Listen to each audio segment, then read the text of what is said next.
Students, welcome to the accountancy class. बेटे, कल हमने किया था income and expenditure account. So आज का हमारा टॉपिक है बेटा बैलेंस शीट। ठीक है, कि बैलेंस शीट किस तरह से बनती है। कहते हैं बैलेंस शीट, बेटा आपको पता है जैसे हम फाइनल अकाउंट्स के अंदर बैलेंस शीट बनाते थे। ठीक है, और वो बैलेंस शीट हमें क्या बताती थी, बिजनेस की फाइनेंशियल पोजीशन क्या है।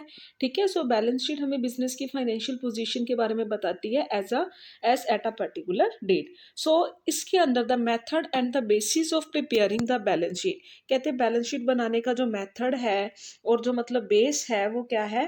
Balance sheet of a not for profit organisation बिल्कुल सेम है किसके, एक प्रॉफिट अर्निंग ऑर्गेनाइजेशन की। ठीक है ना, जो एक प्रॉफिट अर्निंग ऑर्गेनाइजेशन है जैसे वो बैलेंस शीट बनाती है वैसे ही इसकी बैलेंस शीट बनी होती है। ठीक है, बट वहाँ पे जो बिजनेस अर्निंग जो मतलब प्रॉफिट अर्निंग बिजनेस होते हैं वो क्या बनाते हैं, पहले trading and profit and loss account, उसके बाद क्या बनती है बैलेंस शीट। यहाँ पे क्या बनता है, इनकम एंड एक्सपेंडिचर अकाउंट, और उसके बाद क्या बनती है balance sheet. Income and expenditure account का बेटा जो भी बैलेंस आता है, सरप्लस आता है, डेफिसिट आता है, वो कहाँ जाता है, बैलेंस शीट के अंदर लाइबिलिटी साइड में कैपिटल फंड होता है, वहां पे जाके क्या है प्लस हो जाता है अगर सरप्लस हो, और अगर डेफिसिट हो तो वो क्या हो जाता है कैपिटल फंड में से माइनस। ठीक है, सो बैलेंस शीट जो है वो assets, liabilities and capital fund क्या करती है, शो करती है। कैपिटल फंड को और किस नेम से जाना जाता है बेटा, general fund, corpus fund and accumulated fund के नेम से भी जाना जाता है। ठीक है, where opening balance of capital fund is not given, अगर आपको क्वेश्चन में कैपिटल फंड का ओपनिंग बैलेंस गिवन नहीं है तो वो कैसे कैलकुलेट किया जाता है, by preparing opening balance sheet. तो उसके लिए हम क्या बनाते हैं, ओपनिंग बैलेंस शीट बनाई जाती है। और कैपिटल फंड आता है कैसे, जब हम टोटल एसेट्स में से टोटल लाइबिलिटीज माइनस कर देते हैं तो आपके पास क्या आ जाता है, कैपिटल फंड। ठीक है, इस तरह से कैपिटल फंड जो है वो आ जाता है, क्योंकि आपको पता है बेटा बैलेंस शीट क्या शो करती है, total assets is equal to total liabilities. अगर टोटल एसेट्स ज्यादा आ रही है, टोटल लाइबिलिटीज कम आ रही है, तो डिफरेंस क्या आ जाएगा, कैपिटल फंड आ जाएगा। ठीक है, चलो आगे देखो। उसके बाद क्या है, जैसे फॉर एग्जाम्पल क्वेश्चन के अंदर क्या गिवन है, on 1 April 2021 assets and liabilities of Young India Club are as follows. Assets given है land and building 2 lakh, furniture given है 65,000। ये क्या है, एसेट है ना, लैंड एंड बिल्डिंग आपकी एसेट है, फर्नीचर आपकी एसेट है, कैश इन हैंड आपकी एसेट है, सब्सक्रिप्शंस रिसीवेबल ये भी क्या है आपकी एसेट्स है। ठीक है, लाइबिलिटीज क्या है, बैंक से आपने ओवरड्राफ्ट लिया है, ठीक है ना, बैंक को पैसे देने हैं तो ये क्या है आपकी लाइबिलिटी है। Outstanding salary mean salary due not yet paid, ये भी आपकी क्या है लाइबिलिटी। तो हमने बैलेंस शीट बनाई, बैलेंस शीट की लाइबिलिटी साइड अमाउंट, एसेट्स और अमाउंट, एसेट वाली साइड में हमने ये वाली सारी एसेट्स डाल दी, लाइबिलिटी वाली साइड में हमने ये दोनों क्या कर दी, लाइबिलिटीज डाल दी, और डिफरेंस क्या आ गया, कैपिटल फंड। ये कैपिटल फंड आपके पास बैलेंसिंग फिगर आ चुका है कितना, 2,95,000। सो कैपिटल फंड किसके इक्वल है, टोटल एसेट्स में से, टोटल एसेट्स कितनी है 3,20,000, उसमें से बैंक ओवरड्राफ्ट 20,000 और आउटस्टैंडिंग सैलरीज 5,000, 25,000 माइनस कर दिया तो कितना आ गया, 2,95,000 आपके पास कैपिटल फंड जो है वो आ चुका है। ठीक है, नेक्स्ट देखो बेटा, while preparing the balance sheet, कहते जब भी हम बैलेंस शीट बनाते हैं तो हमें कुछ एक पॉइंट्स जो है वो ध्यान में रखने पड़ते हैं। ठीक है, जब भी हम बैलेंस शीट बनाते हैं तो हम कुछ एक पॉइंट्स जो है वो ध्यान में रखेंगे। First, determination of value of fixed asset.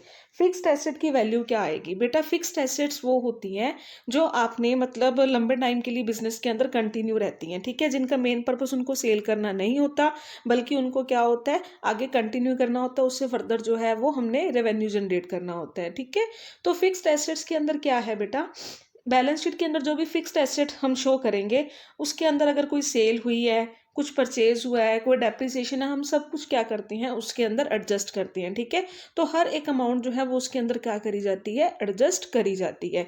अगर कोई एसेट सेल करी है, ठीक है, तो हम देखेंगे कि पहले टाइम पे उसकी बुक वैल्यू कितनी थी, ठीक है, आज के टाइम में उसकी बुक वैल्यू कितनी है डेप्रिसिएशन माइनस करके, और वो एसेट सेल कितने की हुई है। फिर हम देखेंगे कि उसको सेल करने पे हमें प्रॉफिट हुआ या फिर हमें लॉस हुआ।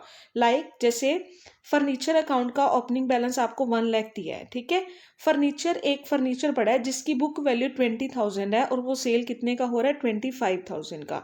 सो 20,000 पहले तो हम 1 लाख में से डिडक्ट कर देंगे, और 20,000 का फर्नीचर 25 में सेल हो रहा है तो 5,000 का हमें क्या हो गया, गेन हो गया। ठीक है ना, वैसे ही कहते हैं अगर फर्नीचर 20,000 का फर्नीचर 15,000 में सेल होता तो 5,000 का क्या हो जाता, लॉस हो जाता। अगर गेन होता है तो इनकम एंड एक्सपेंडिचर अकाउंट की क्रेडिट साइड में डाल देंगे, लॉस होता है तो इनकम एंड एक्सपेंडिचर अकाउंट की डेबिट साइड में डाल देंगे, ठीक है ना। और अगर कोई न्यू एसेट परचेज करते हैं तो बैलेंस शीट के अंदर एसेट साइड में आ जाएगी, ठीक है।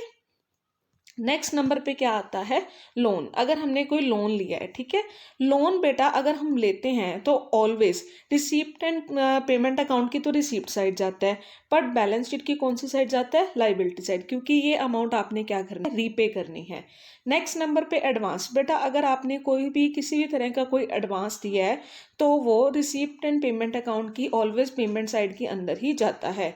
और नेट अमाउंट जो है वो ऑलवेज कहाँ आएगी, बैलेंस शीट की एसेट साइड के अंदर क्या करी जाती है, शो करी जाती है। नेक्स्ट नंबर पे है इन्वेस्टमेंट। बेटा जो भी इन्वेस्टमेंट होती है वो रिसीप्ट एंड पेमेंट अकाउंट की पेमेंट साइड पे, क्यों, क्योंकि इन्वेस्टमेंट करते हो तो कैश जाता है तो पेमेंट साइड पे आती है, बट बैलेंस शीट की कौन सी साइड में आएगी, एसेट साइड के अंदर, ठीक है। अगर कोई इन्वेस्टमेंट इंक्रीज हुई है तो ऐड कर देंगे, सेल हुई है तो हम क्या कर देंगे, डिडक्ट कर देंगे, ठीक है। तो इस तरह से बैलेंस शीट की जो मतलब एंट्रीज हैं, लाइक जो फिक्स्ड एसेट्स हैं, लोन है, एडवांस है, इन्वेस्टमेंट है, वो सारी इसके अंदर शो करी जाती है। नेक्स्ट नंबर पे है adjustment related to expenses and incomes. बेटा अगर कोई एक्सपेंस या इनकम की कोई एडजस्टमेंट गिवन है, ठीक है, तो वो भी बैलेंस शीट के अंदर हम शो करते हैं ना। Like outstanding expenses means expense due but not yet paid, वो आपकी क्या होती है, लाइबिलिटी होती है। प्रीपेड एक्सपेंस मींस आपने एक्सपेंस एडवांस में ही पे कर दिया, वो आपकी क्या होती है, एसेट होती है। कोई अनअर्न्ड इनकम है या इनकम आपको एडवांस में ही रिसीव होगी है तो वो बैलेंस शीट के अंदर कहाँ जाएगी, एज अ लाइबिलिटी। कोई भी एक्रूड इनकम है, ठीक है, means income due but not yet received, वो आपकी कहाँ जाएगी, एसेट साइड के अंदर, ठीक है। नेक्स्ट नंबर पे आती है लाइबिलिटीज। लाइबिलिटीज क्या होती हैं, बेटा जो भी अमाउंट आपने, कहते हैं liabilities as existing in the previous year balance sheet should be adjusted for payment made against them. तो पेमेंट के अगेंस्ट हमने उसे क्या करना होता है, एडजस्ट करना होता है। तो सारी की सारी information receipt and payment account की पेमेंट साइड में जाती है और नेट अमाउंट कहाँ जाती है, बैलेंस शीट के अंदर। नेक्स्ट है कैश एंड बैंक बैलेंस। बेटा कैश और बैंक का जो भी क्लोजिंग बैलेंस आता है रिसीप्ट एंड पेमेंट अकाउंट बना के, वो कहाँ शो करा जाता है, बैलेंस शीट की एसेट साइड, और अगर ओवरड्राफ्ट आता है तो बैलेंस शीट की लाइबिलिटी साइड। नेक्स्ट नंबर पे क्या है, सरप्लस और डेफिसिट। बेटा अगर इनकम एंड एक्सपेंडिचर अकाउंट बना के सरप्लस आता है तो कैपिटल फंड में ऐड कर देंगे, डेफिसिट आता है तो कैपिटल फंड में से माइनस कर देंगे, ठीक है। इस तरह से इन आइटम्स को एडजस्ट किया जाए। बैलेंस शीट का फॉर्मेट जो कि हम जब क्वेश्चन करेंगे तब साथ साथ डिस्कस करेंगे। सो आज के लिए बेटे इतना ही। So thank you students, good bye.